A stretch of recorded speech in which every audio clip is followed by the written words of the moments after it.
Welcome back to the afternoon session of the fourth East Asia Energy Forum titled A Low Carbon Energy Transition in the ASEAN Region. My name is Lydia Ruddy. I'm the Special Advisor on U.S. ASEAN Affairs and the Director of Communications at ERIA. I'm the MC for today.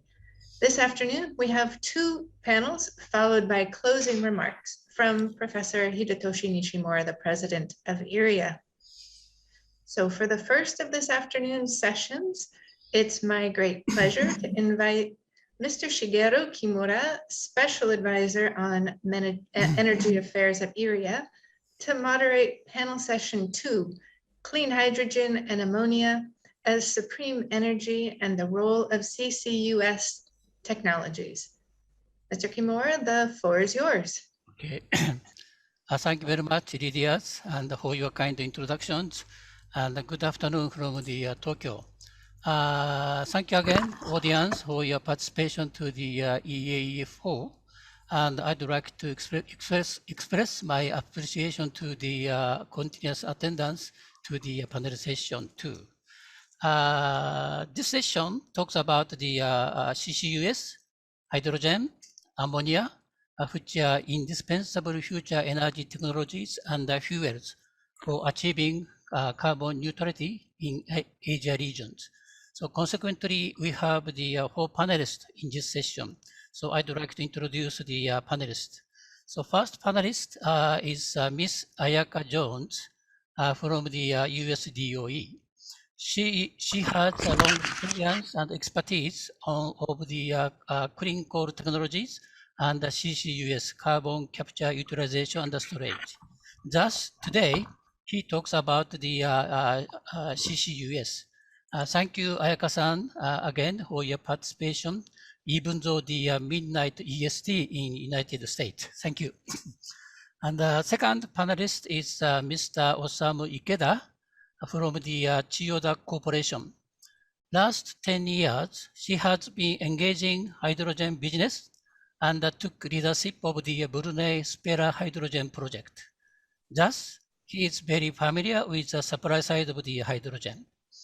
And the third panelist is Mr. Yoshikazu Kobayashi from the Institute of Energy Economics Japan, so-called the IEEJ. He has been conducting oil and gas research studies for a long time, but today I asked him to talk about the ammonia. Last but not least, I would like to introduce the Mr. Kazuki Ishikura from the PT Mitsubishi Power Indonesia. She has engaging the power business, especially gas turbine, for a long time, and is very familiar with the power business in ASEAN region, especially Indonesia. Today, I'd like to ask Ishikura-san to talk about the hydrogen power generation as a power plant producer's point of view. And I apologize the one thing. So we tried to invite the speaker from Toyota Motor Company, but finally we failed. So that number of panelists is now reduced from the 5 to 4. Again, apologize. And also, after panelist presentation, some audience, you have some question to a panelist. In this case, please use the Q&A box. Please enter your question to the Q&A box. And also, I asked to the panelist, due to the time limitation, we cannot pick up the all question. And introduce the all question during this session, so that I can pick up 1 or 2 questions, so that very much appreciate the all panelists to monitor the Q&A box. And if you find the question to you, please answer to that question by text message. Then next, so I'd like to share with you the structure of the this panel session 2. Consists of the 3 parts. First part is 8 to 10 minute presentation by panelists. And after that, short Q&A between me and each panelist.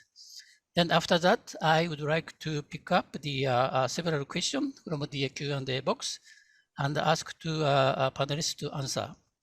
Then if we have time, I ask to panelists to deliver the short message of the expectation or aspiration of CCUS, hydrogen, ammonia, and the next generation thermal power plant as the perspective of the future perspective of the each technologies. Now, I'd like to start the substantial part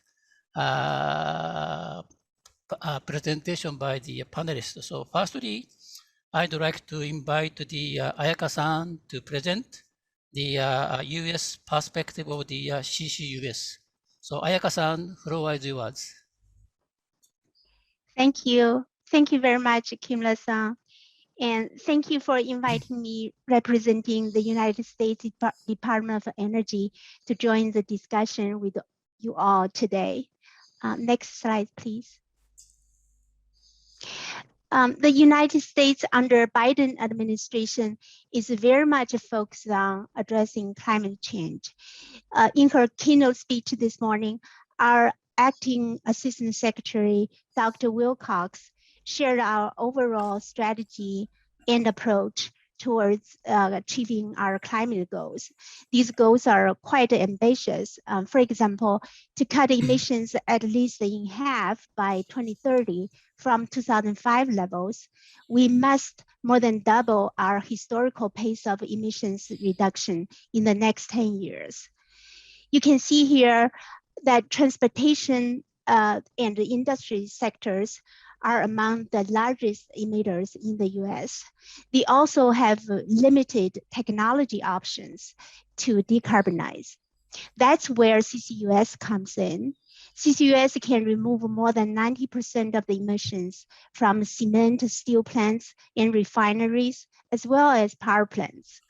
CCUS is must-have because if you want to fully decarbonize the industrial sectors that many economies will continue relying on, there's no other technology option. CCUS also enables the lowest cost solutions to achieve net zero targets for many countries. So in fact, most of the well-respected analysis out there find that we simply cannot get to net zero without CCUS being part of that overall solution set. This means that the mid-century targets require a significant scale up of CCUS from where we are today. Next slide, please. Thank you. Scaling up or achieving widespread deployment of CCUS requires alignment of all stars, so to speak. The recognition of the US as a world leader in CCUS development comes from decades-long concerted efforts in all the areas listed here. So first, we have a robust CCUS R&D program. It's one of the largest and the strongest in the world. The federal government has provided the Department of Energy funding on the order of $200 million a year to support the lab testing, bench and pilot scale testing, demonstration, and applied engineering of CCUS projects. We also made the conscious efforts engaging all stakeholders to make sure that technologies we help develop will meet real world needs. And there are well-trained future engineers and scientists to help industry apply them. But these efforts alone could not get the technology into the marketplace. There must be market demand. Government, in our case, is not in the best position to carry out broad commercial deployment. That's what the private sector does. But policy can recognize and address the urgency and the magnitude of the need to tackle CO2 emissions. That can stimulate investment decisions that support CCUS. That's what happened in the US in recent years. a suite of federal and state policy and incentives, most notably the 45Q tax credits, and some private companies' voluntary greenhouse gas policies are creating market demand for CCUS. Another key factor enabling participation in the market is rules of engagement. In the United States, regulatory framework for onshore storage and pipeline and infrastructure has all been well established. Next slide, please. As the market demand emerging in recent years, we've observed a broader shift in the acceptance of CCUS from why do we need it to how can we implement. We've also seen a significant uptake of project activities. Right now, nearly 50 CCUS projects are in various stages of planning and development in the United States. They are driven by the private sector. There's a group called the Clean Air Task Force that tracks this information, and it's public information, and everyone can find the latest information at the link included in the slides here. You can see that the projects are geographically distributed all across the United States. About a half of them look to store CO2 at a 1 million ton scale. More than half of them plan to store CO2 in saline aquifers, and CO2 will be captured not only from point sources, including power plants, ethanol, cement, and other industrial plants, but also directly from the atmosphere. So a lot of excitement here. Next slide, please. So for wider deployment of CCUS, its cost needs to come down further. We at US Department of Energy have a role in advancing the technology to help improve performance and drive down costs. So far, we've successfully demonstrated the viability of the first generation CCUS technologies. We are taking an integrated approach to bring our capture and storage R&D portfolio together. We have in the R&D pipeline a portfolio of front-end engineering design, so-called FEED studies, and the pre-FEED studies for carbon capture and integrated CCUS projects. The projects look to capture CO2 from power plants and industrial sources. We also have multiple regional storage field initiatives. If Congress gives us funding for our next round of commercial demonstrations, we plan to demonstrate more advanced technologies in integrated projects. That said, if CCUS is going to scale and be deployed widely by 2030, we need to find ways to work with the private sector and need policy tools that enable such deployment. Next slide, please. We also need to work across international borders so we can achieve better results faster and at a lower cost. There are many mechanisms today for countries to work together on CCUS and low carbon hydrogen and ammonia. Listed here are some key partnerships that we are actively engaged in. From our perspective, the easiest, the fastest, and the most efficient way to get engaged internationally is joining these multilateral initiatives. Most of them are free to join or requires only a small amount of fees. If you get plugged in these, you will instantly get connected to all the member countries and a vast wealth of information. The global communities have built up, lots of expertise, best practices, and information over the years, and you can leverage that. We've been sharing our knowledge, experience, and lessons learned with the rest of the world through these mechanisms, and we found them very effective. So if you haven't already, we highly recommend that you get involved, and we'll be happy to assist you with the process. If opportunities emerge, we will also be happy to explore bilateral collaborations like we have with over a dozen countries on various levels. To conclude, we very much look forward to working with all of you multilaterally and bilaterally as best as we can to advance CCUS. With that, I look forward to your questions. Kimura-san, back to you. Thank you very much, Ayaka-san, for your informative presentations. And I have two questions. First one is at slide 2, you mentioned about the green GHG emission from the power and the industry sector is account about the 48% of the whole United States. And also there is other sectors like transportation and residential commercial sectors emit CO2. And I think that for the power sectors and industry sector, we can apply the CCUS, so reduce the CO2, almost 90% you mentioned about. But how do you think about the other sectors to how achieve the reduce CO2, like transportation and the residential commercial sectors? And the second question is, now Asia, you are talking about the international partnership. And as you know, the ERIA is secretariat of the ASEAN, Asia CCS Network. And we'd like to promote the, penetrate the CCUS in Asia region. So in this case, so because US, you have a lot of expertise on the deployment of the CCUS. So that I very much appreciate the Ayaka-san to, what is your recommendation to us, EAS and the Asia countries to deploy the CCUS successfully in these regions?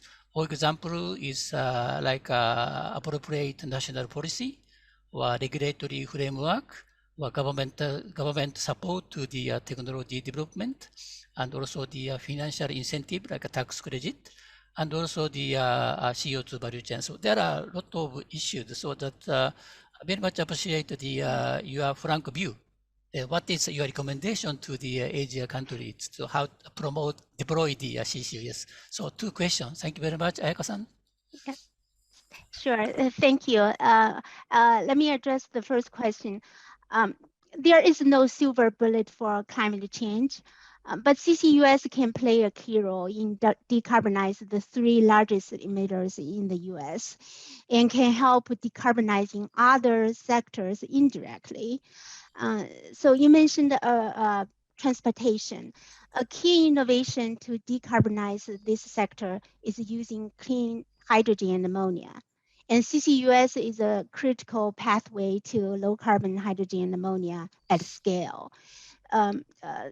You know, we know there is urgent need to scale up clean hydrogen and ammonia to meet our climate change mitigation timetable. Okay. Yeah, so CCUS play a key role in that. Yeah, on the second question, on a high level, the technology is proven, and there are many projects operating across the globe that prove that point. And then it comes down to supporting regulations and regulatory certainty to provide for surety of long-term storage in the subsurface. That's a prerequisite. A technical related to storage is a solid understanding of the subsurface. Resource assessment for CO2 storage is just the first step. Detailed characterization of the subsurface is crucial to ensure successful CO2 injection and reliable long-term storage. That usually takes a long time to gather the data to analyze and needs to start as quickly as possible. Then you need to find a suitable business models. There's no one-size-fits-all model, and each country and each project must work with their own economic and infrastructure landscape in their own country, and the policy tools might be available to them. So on the policy front, it's extremely important to find the policy tools that leverage government leadership and investment opportunities and allow the private sector to scale deployment. And the policy needed to be able to be adjusted, the figure of merit of financial incentives properly to make projects financeable and ultimately successful. National policies like 45Q in the US are effective, but the local policies and the incentives can also make CCUS projects financially attractive to investors. I will stop there. Look forward to further discussions. Yeah. Thank you very much. Now, answer to the first question is US also consider the hydrogen and ammonia for the decarbonization in other sectors. Also, the her answer to the my second question. Anyway, ASEAN, Agencies Network, will set up the midterm working plan, so that your comment is very, very useful for us to prepare the our midterm working plan. So that maybe I very much appreciate it. Keep in touch and appreciate your continuous support to the ASEAN. Thank you very much. Thank you. Thank you. Absolutely. If I may add one, I realize I didn't address the agriculture and the residential commercial sector. That the short answer to that is really clean electricity supply, clean electricity, where yeah. CCUS can play a key role in that. And clean electricity is a key factor for all economic sectors. Thank you. Okay, so that's for the transportation and the residential commercial sectors. So electrification, clean use of the clean electricity. Yes. Then maybe some CCS, maybe DAC, direct air capture or something like. Yes. Okay, thank you very much, Ayaka-san, for your kind answers. Thank you. And next, I move on to next. So next, I invite the Ikeda-san to present the perspective of hydrogen supply, including the production and the transport in terms of the technologies and the cost. So Ikeda-san, floor is yours. Thank you very much, Kimura-san, and also all for giving us such great opportunity. So today I will make some short presentations regarding to the perspective of the hydrogen technology and cost, based on the our previous study under the areas in 2018 and 2019. So first section, I will explain about the general view of the hydrogen productions. So I think all the participants will know about the hydrogen where you're coming from, but for the recap, I will explain briefly about the hydrogen production method. So in general, hydrogen is producing from the fossil fuel or renewable energy. So from fossil fuel, we name the blue hydrogen if we combine with CCUS. And if we produce hydrogen from the renewable energy, we name the green hydrogens. For the blue hydrogen, so we have several sources and also the production technologies. So one is the byproduct hydrogen from the refinery, and also the HM methanol and the chloralkali. So those are byproduct hydrogen will be produced. And the second one is the hydrogen from by using the reformed technologies by flare gas and also re-injection gas or small gas fields. So those are natural gas will be sources of hydrogen. And third choice is the we produce hydrogen from by using gasification technologies, and the source is from the bottom product from refinery like vacuum residue and pitch and coke, and also the coal and lignite. So those are hydrogen source from the fossil fuel basis. But on the other hand, so by using this fossil fuel, so we are getting the CO2 emission as a byproduct. So we need to manage a CO2, like a CO2 or CCS and the CO2 feedstock, as already Ayaka-san mentioned. So those combination is very key to produce hydrogen from fossil fuel. So other pathway is the hydrogen from the renewable energy. So water electrolyzer is a major technology. So solar, wind, and hydro geothermal, and also biomass hydrogen. And also the other future technology will be biotech hydrogen or photocatalysis hydrogen. So those are future potential hydrogen from the renewable sources. So next slide shows the example of the large-scale hydrogen production cost by average field prices.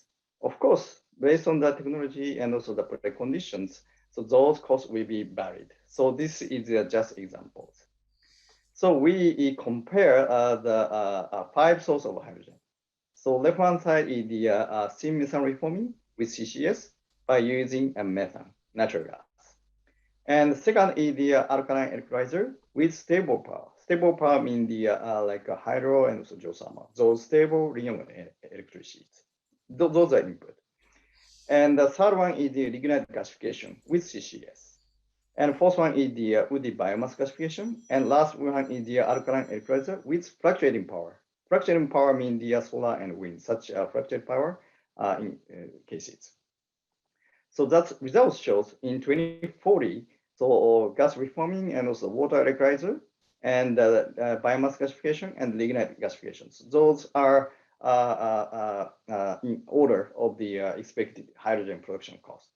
But on the other hand, so recently, so water electrolyzer cost is rapidly decreased. So in general, so 2030, it will be a key time frame to be almost same cost compared to the blue and green hydrogen. So we also need to carefully watch it and also the following up. So those technology development and also speed. So next slide show the third-party report to forecast the hydrogen cost in the future, especially in the 2030 and also the 2050 in the futures.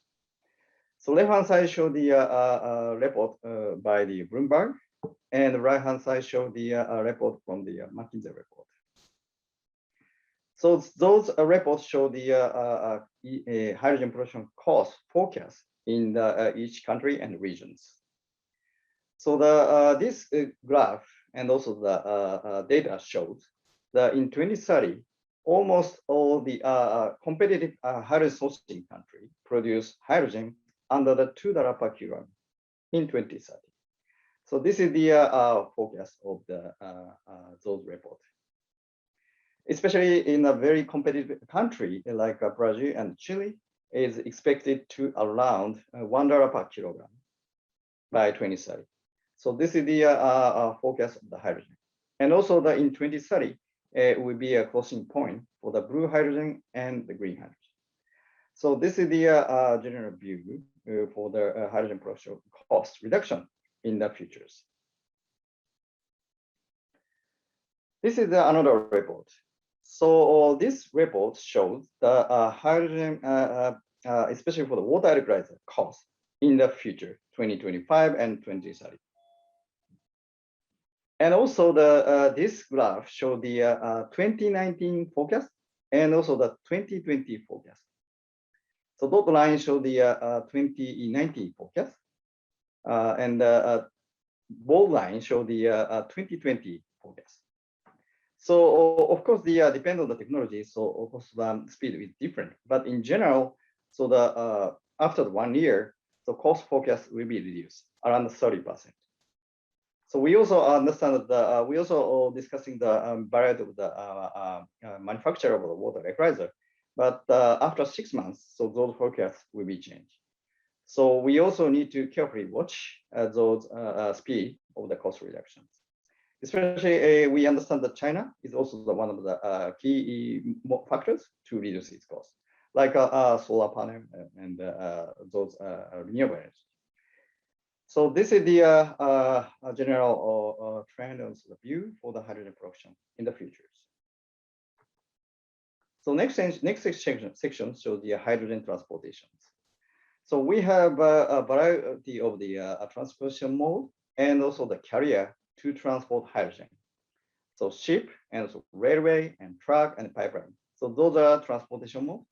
And also the hydrogen carrier also be several. So like liquid hydrogen, cryogenic hydrogen, and ammonia, and chemical hydrogen, MCH, and compressed hydrogen. So each technology has the pros and cons, so no perfect solution. So our view is that we need to select the suitable solution for the suitable market. So, and in future, we expect that those technology will coexist to introduce effectively, efficiently in the society. This slide shows the general view of the how the each transportation mode will be allocated. So x-axis shows the distance to the consumer area, and y-axis shows the hydrogen delivery volume. So in general, so small amount and the short distance truck is preferable, but the long distance, large volume is preferable. And if the distance is not so long and the volume is large, pipeline will be suitable. So this is a general. So we also need to specifically analyze for the each region and each country, which transportation mode and also technology will be suitable. And then to construct the hydrogen supply chain. So this slide shows the expected hydrogen supply chain cost based on our previous analysis under the areas. So this graph shows the comparison between the liquid hydrogen and ammonia and MCH. And also the each technology is forecast in 2020 and 2030 and more future 2040 and 2050s.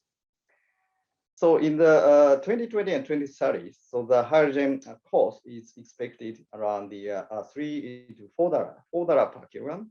And in future 2040 and 2050, those costs will be reduced around $2 and $2.5 per kilogram. So those kind of the hydrogen supply chain cost reduction is expected in future with technology advancement and also the technology breakthroughs. But this is the last slide. So this is the third-party reports to analyze and to compare the each hydrogen carrier for the especially for the massive volume and also the long distance transportations. Left-hand side show the hydrogen council report. This is the from Saudi Arabia to Rotterdam and around 8,700 kilometers, and the comparison ammonia, cryogenic hydrogen, LHCs. And the IEA report also the some results for hydrogen, LHC, and ammonia. And recently, a Port of Rotterdam, this is the Netherlands Port Authority, also the published cost analysis. Ammonia and the cryogenic hydrogen, DBT, MCH, and methanol. So DBT is one of the LHC technologies, but those data show the depend on the conditions, so result will be different. So we need to carefully understand the what the time frame and also the volume, distance, and location, etc. But in general, so the transportation cost is also expected to be reduced in the future together with hydrogen production cost, and then to achieve the more cost competitive solution to introduce hydrogen in the society. Okay, that is my presentation. Thank you very much for that.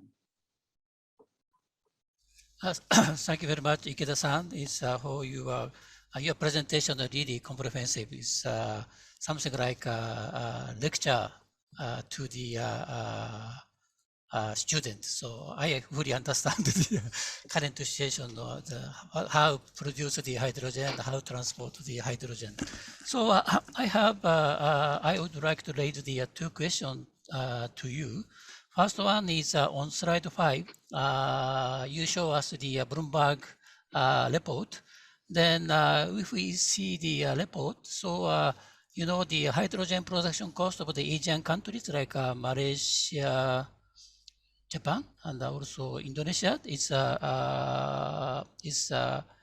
quite high compared to the other regions. So except the Australia. So that if you know, so please elaborate what is the reason the high production cost of the Asian countries. And the second one is when we talk about the hydrogen, cost is essential, crucial. So that we need to reduce hydrogen supply cost, including the production and transportation cost. So if you have some ideas, it's very innovative technologies of the hydrogen production and transportation. And also this technology is surely contribute to the reduction of the supply cost. So that if you have some ideas, so please introduce the that name of the innovative technologies to contribute the lower hydrogen supply cost. So that's 2 questions to the Ikeda-san. Thank you very much. Okay, thank you very much, Kimura-san. So regarding to the first question, so regarding slide 5. So this is the produced by Bloomberg. So I need to ask detail in the Bloomberg, but I guess in general. So to see the solar radiation map and also the wind map. So the yes, Asian countries is the not so large compared with the Australia. Yeah. But this is in general. But however, it is also in reality we also need to carefully analyze in more detail to understand the proper potential of cost competitiveness of hydrogen production in this Asian region. Because the as an example, so there's abundance of power, hydropower, such as Indonesia and Myanmar, and also Malaysia, Sarawak, and also the strong wind at the coastal area and Philippines and others. So those are we need to carefully analyze case by case. Thank you. And how about the second question? Second one, yes, regarding to the cost reduction, yes. And basically, we understand that the water aircraft technology we expect largely reduce in the future, as I have presented today. And also we also now try to chasing and also try to develop the new breakthrough technology like photocatalyst. Photocatalyst is produce hydrogen directly from solar. This is also one of the key technology in the future. In addition to that, so hydrogen carrier cost is also be expected to reduce its future.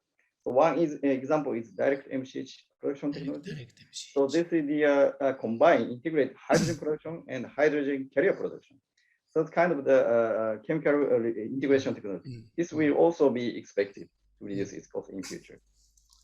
Okay, thank you very much. And I really hope the future innovative technology will be realized in near futures. Thank you, Ikeda-san, for your answers. Next, I'd like to invite the Kobayashi-san to present the growing potential of the fuel ammonia.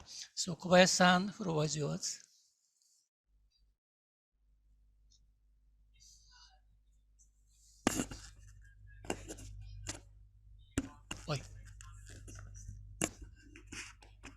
Kobayashi-san. Sorry, I was muted. Thank you very much again, Kimura-san, for your kind introduction. And I'm very pleased to be a part of this great panel with distinguished speakers. The topic of my presentation is growing potential of fuel ammonia. I will talk about the recent demonstration project by IEEJ and some characteristics of fuel ammonia, and I will raise some issues for expansion of future use. This is one slide introduction of our demonstration project of blue ammonia. The ammonia was produced in Saudi Arabia, but the CO2 emitted at the production of ammonia was captured and used for EOR in oil fields in Saudi Arabia and methanol production also in Saudi Arabia. So this ammonia is clean. And then ammonia was shipped to Japan and was utilized in 3 different locations for 3 different modes of combustions. This is just a demonstration project, but this kind of blue ammonia production and the utilization as a fuel for different applications, it's going to be one of major solutions for our efforts to achieve net zero. These are some characteristics of ammonia as a fuel. The first and the most important one is ammonia doesn't emit CO2 at the combustions. Well, it emits some CO2s at the production site if its feedstock is fossil fuel. But if those CO2 was captured and either utilized or stored, we can regard this as a clean fuel. The second characteristics is that ammonia has an established international market. Ammonia is already used as a feedstock of fertilizer and chemical products already. So we have infrastructure like production plants, storage, loading facility, and so on.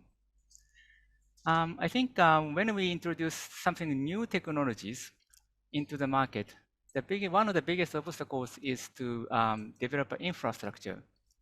But in case of ammonia, we already have infrastructure. So that if we could utilize some spare capacity of the infrastructure, we can relatively cheaply introduce this product into the market.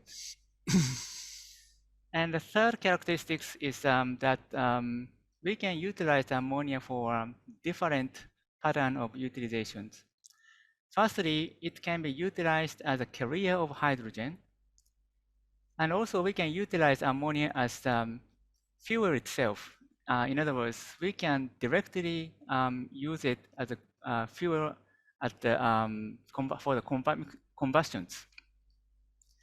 And besides those applications, we can also utilize ammonia at the gas turbine, industrial boiler, vessel engines, and so on. So different pattern of utilization is the third characteristics of ammonia. And finally, ammonia can be produced from different sources. In our demonstration project, the feedstock of ammonia was natural gas. So that was blue ammonia. But we can also utilize hydrogen produced from renewable power sources, green hydrogen. So ammonia has different sources, blue hydrogen and green hydrogen. But what is common in these two different sources? We need the cheap hydrogen. So that is a common challenge for ammonia. This is the cost of supply. This graph is somewhat different from Ikeda-san's presentation because the cost of ammonia direct combustion does not need the conversion from ammonia into hydrogen. So if we use ammonia as fuel for mixed combustions, it is the cheapest at this stage source of hydrogen energy supply. Of course, as Mr. Ikeda mentioned, different purpose, different technologies are needed. If we use ammonia as a fuel for mixed combustion, that's fine. But if we utilize ammonia as a carrier of hydrogen for fuel cell vehicles, for instance, it may not be appropriate in terms of purity of hydrogen. So for different purposes, different solutions are needed in terms for the transportation of hydrogen. Maybe I will skip this one. And for the supply chain, I was pleased to know that US DOE has an interest to produce blue ammonia. And besides that, I understand that in various locations in the world, the project of the ammonia productions are going on. It can be green ammonia or it can be blue ammonia. But as we scale up our use of ammonia for the energy use, we need to expand the infrastructure quite rapidly. So how to expand our supply chain capacities in a short period of time is a difficult challenge for us. This is my final slide. I think when we increase the use of ammonia for fuel, there are three main issues and one potential issues. The first one is obviously cost. It's still expensive compared to conventional thermal power generation. So we need further reduce the cost of transportation or cost of productions. One concern is ammonia production is relatively mature technologies. So we have already explored many of the possible solutions to reduce cost. So maybe we need to pay more attention to lowering production cost for hydrogen itself, rather than ammonia production process. The second is logistics. We tend to look at the production capacity, but we also need to expand our other supply chains like shipping or receiving capacities, loading, unloading facilities, storage, and so on. So logistics is another important challenge. The third issue is market effect. Although I skipped in my presentation, but ammonia demand in the world is huge, but the volume of traded ammonia is not that large. So if we introduce ammonia as a fuel for power generation, and we import and export those ammonia, that may affect the existing ammonia market, because the demand for power generation is very large. Or otherwise, another concern is that if we use natural gas as a feedstock for blue ammonia, and that production capacity expands, such additional demand for natural gas may affect the natural gas market itself. So increasing the use of ammonia may have some market effects. And finally, many people concerned about the safety issues because ammonia is hazardous material. But in my opinion, it can be managed by specialized operators, either in the power plants or some other industrial locations. But because of the hazardousness, ammonia will be utilized for power generation and industrial fuel at first. So with that, I'd like to conclude my presentation. Thank you very much.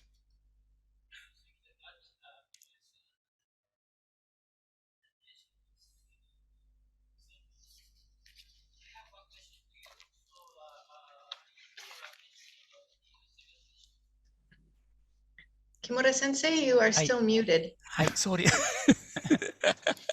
Thank you very much, Kobayashi-san, for your insightful presentations. I have one question to Kobayashi-san.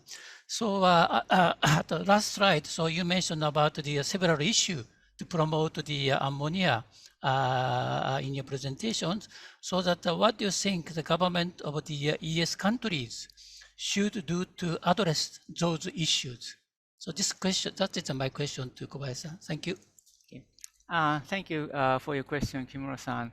I think government can do many things, but if I focus on two things, the first one is position ammonia as a clean fuel and treat it as other clean energy sources like wind or solar.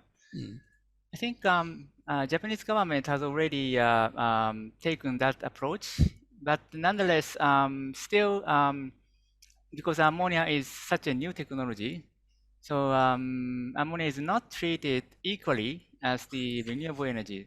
So a policy like feed-in tariff for ammonia power generation may be a good idea to expand the use of ammonia. And the second is securing the volume. In this regard, Japanese government has already set the kind of reference target, reference volume of the future ammonia consumptions. If government sets such something numerical in the future, that will send a signal to the investors and facilitates the investments in production capacity and logistics. So equalizing the conditions of ammonia with renewable energy and setting a numerical target are the two important tasks for government, in my opinion.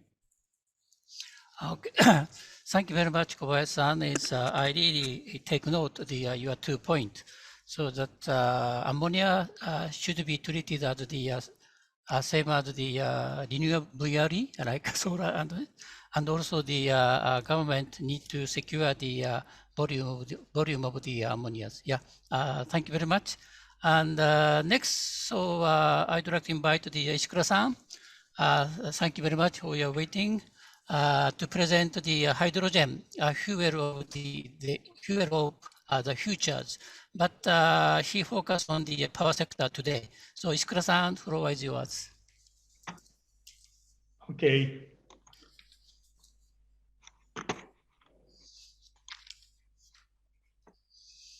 Oh. Can you see my slide? Yes. Yes. Okay. Good afternoon, everyone. Kimura-san, Ayaka-san, Ikeda-san, and Kobayashi-san. Thank you for your great presentation. I would like to follow your path. My name is Kazuki Ishikura, President Director of the PT Mitsubishi Power Indonesia. Thank you for the invitation. And this target is energy transition in ASEAN region. So our company, Mitsubishi Power, covers the power industry territory. So I would like to introduce our activity for the hydrogen as fuel of the future. I think that this slide, everybody explained in session 1, so I a little bit skip. So still coal and natural gas is heavily rely on the Asian area, especially for the ASEAN. So we have a lot of a challenge for the renewable energy and the energy transition. I will skip this page. And yes, this slide shows that the challenge of the renewable energy in Indonesia as a sample of the and in Indonesia, Indonesia produces electricity almost 50% from coal and 25% from gas, and try to increase the renewable energy to 23% in energy portfolio by 2025 by today also Arifin-san explained. However, good area for solar and wind is limited. You can see the left map showing the Indonesia solar radiation is much lower than the other area. And right map show that the Indonesia area has not so strong winds. So theoretically, it is very difficult to expect widespread of the solar and wind power in Indonesia. And this challenge is not only for Indonesia, but also the other country in ASEAN. The situation is similar to Japan, and our Mitsubishi Power have several solutions from the Japan market. So one of the solutions is the utilization of thermal power is the most important challenge for energy transition in this ASEAN area. So this slide shows that our technology roadmap for the decarbonization, the energy transition cannot happen overnight, and the technologies will need to evolve to support this journey. Carbon neutrality society will be achieved in the following 3 steps. First step, CO2 reduction. CO2 emission will be reduced by approximately 65% compared to coal-firing steam power plant by applying a high-efficiency gas turbine combined cycle. Under step 2, CO2 capture, today introduced by Ayaka-san. So CO2 emission will be reduced by more than 90% by applying the CCS to gas turbine combined cycle plant. And the CO2 zero, this is step 3. We will realize a sustainable society by using the gas turbine firing zero carbon fuel, such as hydrogen and ammonia, explained by Kobayashi-san. So go next. So this slide shows that the benefit of the hydrogen usage in power. Widespread hydrogen can help countries and communities in ASEAN evolve their energy system to meet climate and emissions reduction targets. At first, carbon-free. So this is already explained by the first session, does not contain any carbon. It's most structure burning hydrogen. And the second, the path to renewable. This one also explained that Ikeda-san, excess energy generated from renewables such as wind and solar can be redirected to producing the hydrogen, thus acting as energy storage.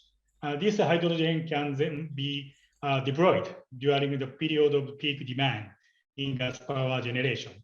And the third one, carrier agonistic. This one also explained by Ikeda-san deeply.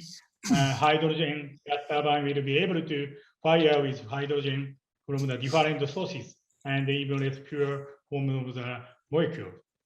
And the last one, fourth one, this one also very important point to utilize hydrogen power. So the power industry can be driver in the region uptake of the hydrogen. So one single 400 megawatt power station, it will be the same as 2 million fuel cell vehicles. So this significant increase in demand will encourage other players in the industry to jump on board and contribute to the development of a hydrogen ecosystem. Okay, next page shows that our Mitsubishi Power is helping to build a hydrogen society. Our advanced class gas turbine achieving the 64% efficiency and 99.5 reliability also can burn the hydrogen now. So apart from natural gas, our advanced class gas turbine can also with hydrogen as a carbon-free fuel. We have achieved a 30% hydrogen co-firing and now under working on to develop technology for 100% hydrogen firing.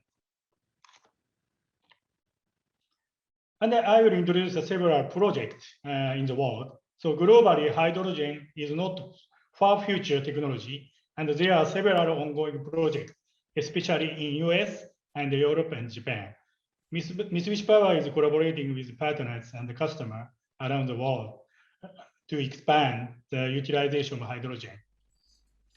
And the first one is the left side, advanced clean energy storage and the intermountain power plant project. And this project is helping to build a renewable hydrogen energy hub in western part of the United States. Our advanced energy storage project in Utah is the world's largest renewable energy storage project. Green hydrogen will be delivered from Los Angeles to this Utah by pipeline, and we are trying to storage the hydrogen in the cables over the Utah. And after the storage, we are now developing the power station project there in Utah. This name is the Intermountain Power Plant, which is set to receive the 2 JAC gas turbine and making the first power for the hot fields in the Utah states. And the second one is a Magnum GTCC power plant in Netherlands. This is the right side. And now there is 3 natural gas power plants there. And now we are trying to convert from the natural gas to the hydrogen. And the third introduce is our Takasago machinery works in Japan. We are now promoting the Takasago hydrogen park. So now we are demonstrating various hydrogen production equipment at our Takasago factory. Hydrogen electrolyzer production, storage, and firing at the power station. The aim of the test are to increase reliability of the equipment and prepare them for eventual commercialization.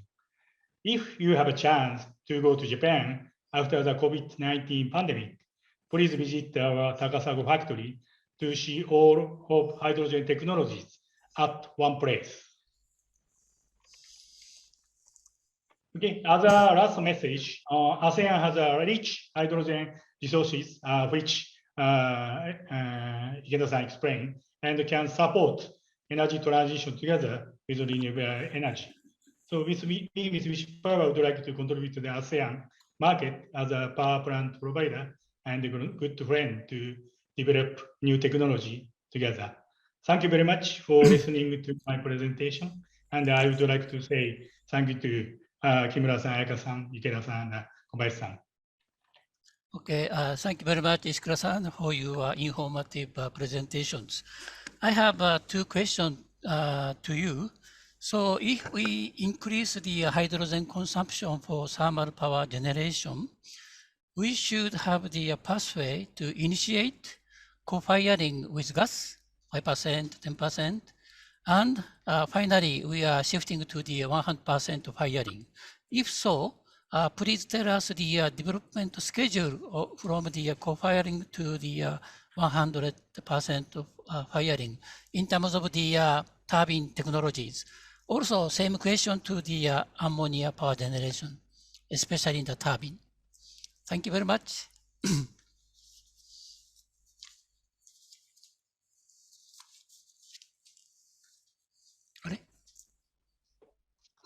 Hello? Yeah, I can hear you. Yeah. Please.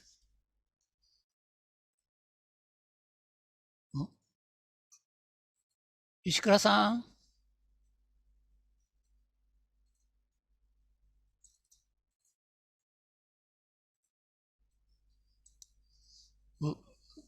We miss the Ishikura-san.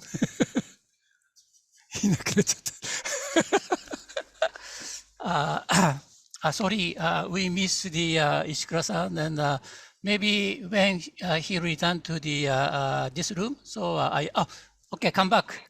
So please. Sorry, I'm sorry about that. Please. Indonesian's connection is a little bit unstable now. Sorry. So you asked me about that development schedule of the hydrogen and ammonia. Okay. Okay. So sorry, I a little bit skipped the detailed explanation about the schedule. So at once the hydrogen's firing technology, the development schedule. So 30% hydrogen co-firing technology already we have, and several companies already have. So this is already exists in the world, and now we are trying to fire the 100% by the 2025, and within the decade, it will be the commercialized. So commercialized depend on the not only for firing technology, and it depends on the price of the hydrogen. So a little bit needs a time, but we believe the technology itself already coming. So we can see the hydrogen project soon. And for ammonia, also we have some technology for the gas turbine, and of course we will apply to the existing coal-fired. Also, we can utilize the ammonia as a co-firing. So by 2025, we are trying to fire and 20% co-firing for the boilers. That is the development schedule. Okay, thank you very much, Ishikura-san. Is for the power plant maker, so that hydrogen and ammonia price is very, very important for their business. Okay, thank you very much. And we received the several Q&A, several questions from the audience, but Ayaka-san is kindly already respond to the all questions, so that I don't need to introduce the question from the audience. Now I want to move on to the final part. So that is anyway during the final part, I would like to ask all the panelists to deliver the your short message in terms of the view, expectation, aspiration on future role of the CCUS, hydrogen, ammonia, and the next generation thermal power plant to contribute to the carbon neutral societies. So that please show us the your aspiration of the CCS, hydrogen, ammonia in the futures, challenge or issues. So that please start Ayaka-san and followed by the Ikeda-san, Kobayashi-san, and Ishikura-san. So just less than 1 minute, please. Ayaka-san, please. Okay, I think I'll use the 1 minute to highlight that I think there is an opportunity that CCUS capability is, can be jump-started in the ASEAN countries, leverage what we already developed over the decades. Okay. US have developed a tool set that can help you use your own data to identify promising opportunities for CCUS projects and determine the optimal configuration. We've updated for many versions and it's already cool. We would love to share with anyone that has an interest. Thank you very much, Ayaka-san. And next, so Ikeda-san. Yes, so as you will understand, so decarbonization is a long journey, but based on our experience for the history of introduction of the energy, so it will take 20 or 30 years for the mature market. So we need to take action now. And also the key will be a strong social commitment to introduce the decarbonization solution like a hydrogen in the society. That's my understanding. Thank you. Thank you. And Kobayashi-san, please.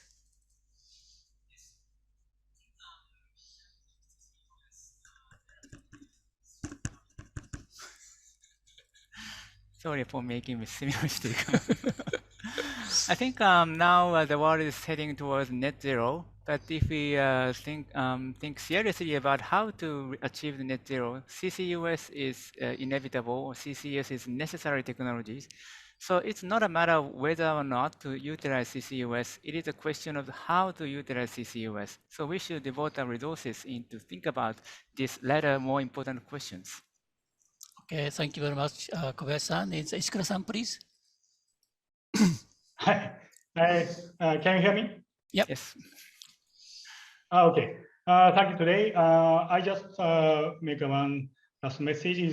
Today I talked about firing hydrogen firing technology mainly, but the technology is just one aspect of the boosting the carbon-free fuel in ASEAN countries. So I would like to collaborate with financing society and of course governmental entities and try to realize the project in ASEAN region. Thank you very much. Okay, thank you very much, all the panelists. And I'd like to wrap up the shortly this session. Anyway, CCUS, hydrogen, ammonia is really contribute to the decarbonization. But issue is production cost, supply cost. So that in order to challenge to reduce the production supply cost, 2 points is very important. One is a technology development. Another one is a government support. In terms of the technology development, is Ikeda-san clearly mentioned, it's a new technologies, something like direct MCH production technologies, and also the Kobayashi-san touched upon the apply the FIT to hydrogen, ammonia, same as the solar PV systems. So that's by wrap up, and now I would like to close this session. Firstly, thank you very much, all the panelists, for your great contribution to successful and fruitful discussion in this session. Secondly, thank you very much, audience, for your kind attention during this panel session, as well as providing the meaningful question to the panelists. I hope today's discussion will surely affect penetration of the CCUS, hydrogen, ammonia, and the next generation thermal power plant in the transition period to carbon neutrality in Asia. Thank you again, all of you, and I'd like to close this session. Now I return to the microphone to the Lydia. Thank you, Lydia. Thank you, Mr. Kimura, and each of the excellent panelists for a very interesting and engaging discussion. We have all greatly benefited from your willingness to share your extensive knowledge.